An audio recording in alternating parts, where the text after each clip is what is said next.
जय जय शङ्कर हर हर शङ्कर जय जय शङ्कर हर हर शङ्कर जय जय शङ्कर हर हर शङ्कर जय जय शङ्कर. ஸ்ரீ சங்கரச்சரிதம் தெய்வத்தின் குரல் 5ஆம் பாகம். கோவிந்தரின் சிறப்பு தொடர்கிறது.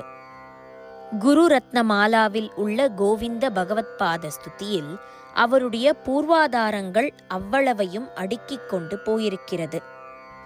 ஹரி தல்ப ஹராங்கிரி நூபுர க்ஷ்மாதர சௌமித்ரி பலா திரிபுர லக்ஷ்மா ஜெயதாத் உபரேவம் ஆத்தத்தாமா ஜெயகோவிந்த முனி ச சந்திரநாமா.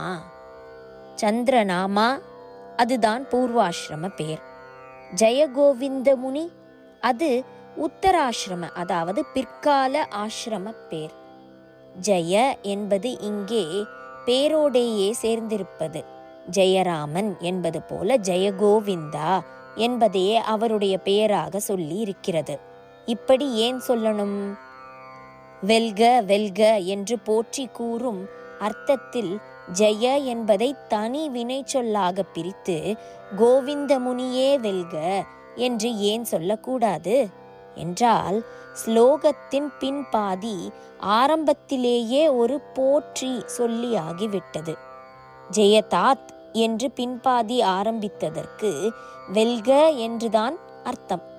ஆகையால் மறுபடி ஜெயகோவிந்த முனி என்று வரும்போது அதையே அவருடைய முழு பெயராக எடுத்துக்கொள்வதுதான் சரியானது. ஜெயராமன், ஜெயலக்ஷ்மி, வடக்கே ஜெய்கிஷன், ஜெயகிருஷ்ணன், ஜெய்சங்கர், ஜெயசங்கரன் என்றெல்லாம் கூட பேர் வைத்து கொள்கிறார்கள்.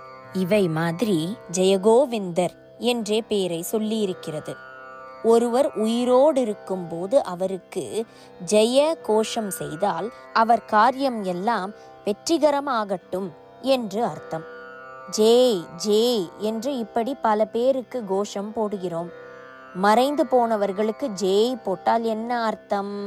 யசக்காயம் அதாவது புகழ் உடம்பு என்று சொல்வதில் அந்த ஆத்மா இருந்து கொண்டு ஆசீர்வாத காரியத்தை வெற்றியோடு பண்ணிக்கொண்டிருக்கட்டும். உயிரோடு இருந்தபோது பண்ணியவற்றுக்கே சூக்ஷ்மமாக இப்போதும் சக்தியை கொடுத்து அந்த லட்சியங்களில் தொடர்ந்து வெற்றி காணட்டும் என்று அர்த்தம். வெற்றியை குறிப்பது மட்டுமின்றி ஜெய சப்தமே மிகவும் மங்களமானது. கடப்பையாதி சங்கியை என்பதன்படி குறிப்பு பிற்பாடு கடப்பையாதி சங்கியை என்றே வரும் பிரிவில் விளக்கம் காண்க.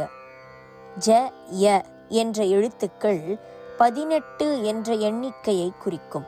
18 விசேஷமான மங்கள சக்தி வாய்ந்த எண். இதனால் எல்லாம் தான் ஜெய என்று ஒருத்தர் பேரோடையே சேர்ப்பது.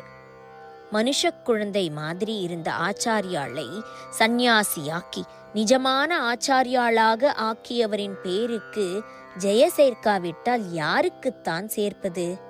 சிரித்து கொண்டே சொல்கிறார், சிஷ்யர் ஜெய ஜெய சங்கரராக இருந்தால் குரு ஜெயகோவிந்தராகவாவது இருக்க வேண்டாமா? ஜெயகோவிந்த முனிஹி ச சந்திரநாமா.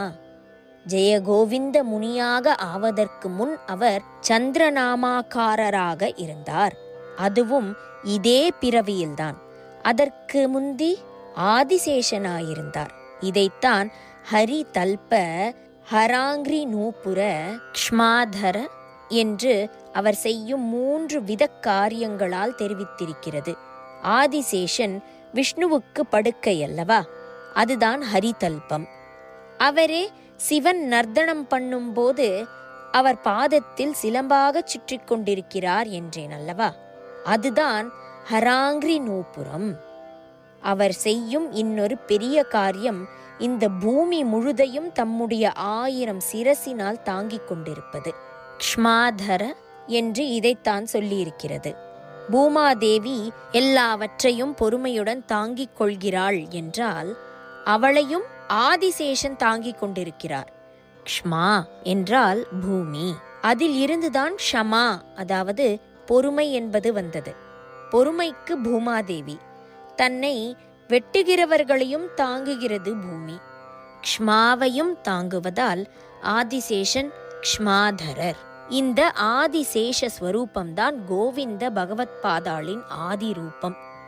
ஆதி ரூபத்திற்கும் இந்த கோவிந்த ரூபத்திற்கும் நடுவே இன்னும் சில அவதார ரூபங்கள் அவருக்கு உண்டு.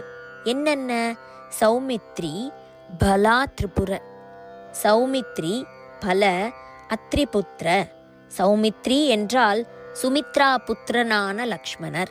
விஷ்ணு ராமராக வந்தபோது ஆதிசேஷன் லக்ஷ்மணராக கூட வந்தார். அரச மரத்தின் மேலே நாள் கணக்காக ஆகாரம் இல்லாமல் தூக்கம் இல்லாமல் சந்திரசர்மா பாடம் கற்றுக்கொண்டாரே, அது எப்படி முடிந்தது என்பதற்கு இங்கே ஆன்சர் கிடைக்கிறது. லக்ஷ்மணராக இருந்தபோது இதைவிட பகுகாலம் 14 வருஷம் வனவாசத்தின் போது அவர் ஆகாரமும் நித்திரையும் இல்லாமல் தானே அண்ணாவுக்கு பணிவிடை பண்ணிக்கொண்டு காவல் காத்து கொண்டிருந்திருக்கிறார். அந்த எக்ஸ்பீரியன்ஸ் தான் இப்படிவும் கை கொடுத்திருக்கிறது. இப்போது இப்படி பண்ணவே அப்போது ட்ரெயினிங் நடந்திருக்கிறது. சௌமித்ரியாக வந்தவரே அப்புறம் பலராமராக கிருஷ்ணாவதாரத்தில் வந்தார். சௌமித்ரியாக வந்தவரே அப்புறம் பலராமராக கிருஷ்ணாவதாரத்தில் வந்தார். தம்பியாக இருந்தவர் அண்ணாவாக வந்து அண்ணாவின் பெயரையும் வைத்துக் கொண்டார் பலராமர் என்று. பலபத்ரர் என்றும் சொல்வதுண்டு. இங்கே சௌமித்ரி பலா திரிபுர என்னும் இடத்தில் பல என்பது பலராமரைத்தான். அவரும் சேஷாவதாரம். அப்புறம் அத்ரிபுத்திரர், அதுதான் ஆத்ரேயர் என்னும் பதஞ்சலி.